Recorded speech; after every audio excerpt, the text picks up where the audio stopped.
जय माता दी। आज हम इस वीडियो में बात करेंगे जन्म कुंडली के 12वें घर के बारे में। जन्म कुंडली का 12वां घर जब अच्छी अवस्था में हो तो क्या सुख भी देता है, और अगर खराब अवस्था में आ जाए या उसमें खराब ग्रह जाकर के बैठ जाए तो क्या क्या जीवन में परेशानियां देखने को मिलती है। इन सभी चीज़ों की बात करूंगा और 12वें घर को अच्छा करने के उपाय भी बताऊंगा। वीडियो के आखिर तक बने रहिए। पहले अच्छे की बात कर लेते हैं।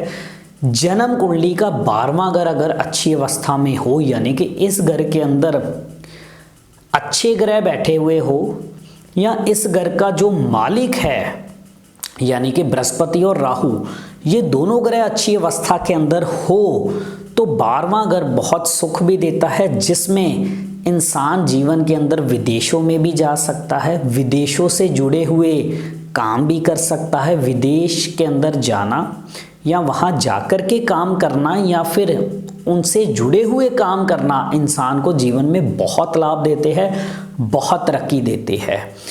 पति पत्नी का निजी सुख, बेडरूम का सुख भी 12वें घर से ही देखा जाता है। 12वां घर अगर अच्छी अवस्था में हो तो मैरिड लाइफ का सुख इंसान बहुत अच्छा भोगता है, और घर परिवार के अंदर पति पत्नी लड़ाई झगड़ा ज़्यादा नहीं करते, या कह लो कि ना के बराबर ही लड़ाई झगड़ा होता है, प्यार बहुत रहता है दोनों में।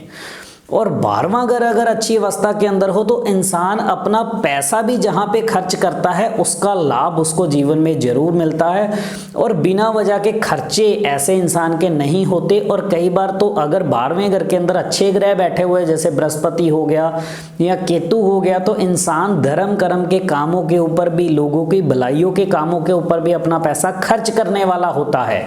तो 12वां घर अगर अच्छी अवस्था में है तो अगर हम खर्चा भी करेंगे वो हमारा कभी खराब खर्चा नहीं होगा, वेस्ट नहीं होगा, पैसे की खराबी नहीं होगी, या किसी भी चीज़ के ऊपर लगाया हुआ पैसा हमारा खराब नहीं जाएगा। अगर किसी को दे भी रखा है पैसा, वहाँ से भी ठीक ठाक अवस्था में वापस जरूर मिल जाएगा।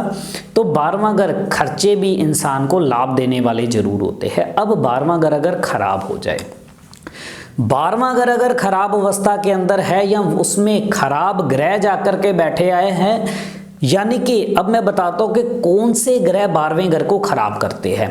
12वां घर राहु का पक्का घर है, इसमें अगर राहु आकर के बैठ जाए तो 12वां घर खराब हो जाता है, या बुध आकर के बैठ जाए तब भी ये अच्छा नहीं रहता। राहु और बुध मिलके दोनों बनाते बृहस्पति है, लेकिन खराब बृहस्पति बनाते हैं और 12वें घर को खराब भी ये करते हैं। या 12वें घर के अंदर अगर इन ग्रहों का संबंध है या ये ग्रह अगर बैठे हुए हैं तो ऐसे में पति पत्नी के निजी सुख खराब होंगे, पति पत्नी के आपसी तालमेल के अंदर कमी आएंगी, विदेश जाने के अंदर रुकावटें, या जाकर के वहाँ सेटल ना हो पाना, उस चीज़ को लेकर के दिक्कतें, या विदेश के अंदर बहुत अच्छा पैसा कमा के अपने घर ना भेज पाना, या बिना वजह के फजूल के खर्चे अधिक लगे रहना, ये कुछ भी करवाते हैं। अगर इंसान किसी भी काम के ऊपर, किसी भी चीज़ के ऊपर पैसा लगाएगा तो वो खराब होने के चांसेस बार बार बनना, पैसे की वेस्टेज ज़्यादा होना, ये सारे खराब ला देते हैं।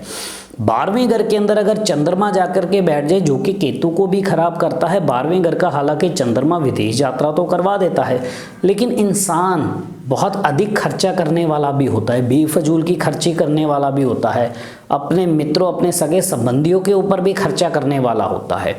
तो 12वें घर को अच्छा कर लेना बहुत जरूरी है। 12वें घर में अगर खराब ग्रह बैठे हो, उन ग्रहों का समय आ जाए तो बिना वजह के खर्चे, पैसे की खराबी, पति पत्नी के निजी सुखों का खराब होना, विदेशों से कोई लाभ ना होना, या विदेश के अंदर सेटल होने में दिक्कतें आना, ये सारे खराब हालात दे के चलता है। और रात की नींद भी 12वें घर से देखी जाती है। जिन लोगों को रात की नींद आने में परेशानियां हैं, या जिन लोगों को मेडिसिन खा करके सोना पड़ता है या मेडिसिन खा के नींद आती है, उन लोगों को भी 12वें घर को ठीक करना जरूरी है। उसके लिए क्या करना है, अगर तो इस घर के अंदर बुध और राहु दोनों ही खराब माने जाते हैं तो इनसे संबंधित चीज़ें हमें अपने घर के अंदर नहीं रखनी। यानी जितना भी कबाड़ है, जितना खराब बिजली का सामान है, जंगल लगा लोहा कबाड़, ये सारा अपने घर से निकालना जरूरी है। और बुध से संबंधित खराब चीज़ें भी अपने घर के अंदर नहीं रखनी।